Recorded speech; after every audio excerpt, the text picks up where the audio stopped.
warahmatullahi wabarakatuh. Apa kabar anak-anak kelas 4 semuanya? Insya Allah sehat ya. Masih semangat kan untuk belajarnya? Sebelum mulai pembelajaran, Bu Ari akan membacakan firman Allah terlebih dahulu, yaitu surat Asy-Syams ayat pertama, yang artinya, demi matahari dan cahayanya di pagi hari. Oke anak-anak, sebelum mulai pembelajaran, kita baca doa belajar dulu yuk. Bismillahirrahmanirrahim. Rabbi zidni ilma warzuqni fahma. Amin. Udah semangat anak-anak?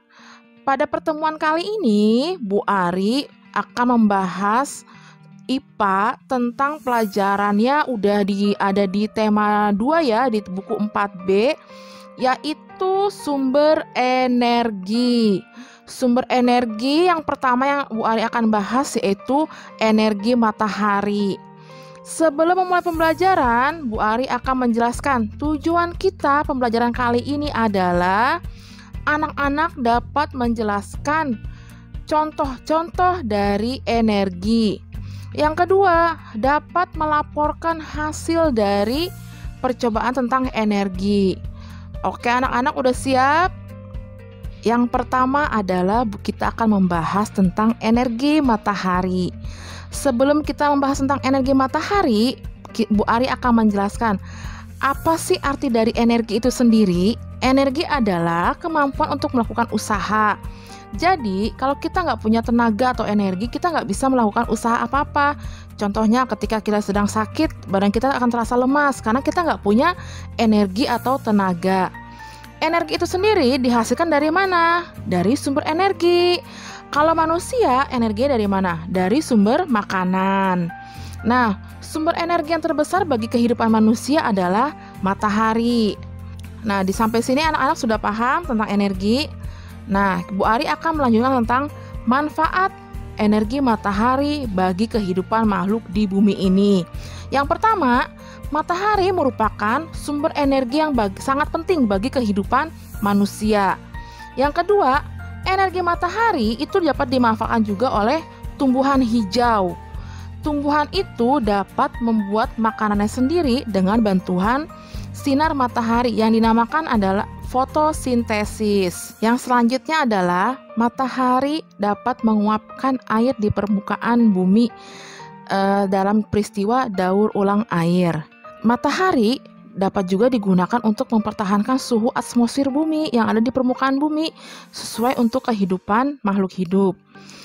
Selanjutnya yaitu matahari dapat meringankan atau membantu pekerjaan rumah tangga. Contohnya, mengeringkan pakaian ketika sedang dijemur. Selain itu, dapat apa? Mengeringkan makanan. Contohnya, mengeringkan ikan asin. Kalau para penjual ikan asin itu mengeringkan ikan asin itu dengan bantuan matahari. Selanjutnya yaitu petani garam. Petani garam itu memerlukan bantuan matahari untuk mendapatkan garam. Yang selanjutnya ialah cahaya matahari sebagai sumber energi listrik. Dapat digunakan sebagai sumber energi listrik. Terus, cahaya matahari itu dapat diubah menjadi energi listrik melalui atau menggunakan panel surya. Sampai sini anak-anak paham? Energi yang kedua yaitu air. Air diperlukan makhluk hidup untuk minum dan membersihkan tubuhnya.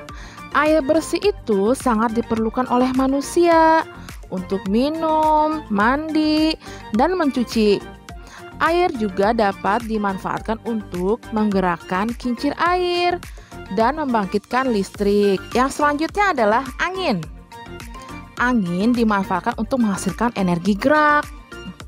Angin dapat memutar kincir angin loh anak-anak, mendorong perahu layar, dan mengeringkan pakaian juga loh anak-anak. Berarti pakaian yang dikeringkan itu selain cahaya matahari juga membutuhkan energi angin.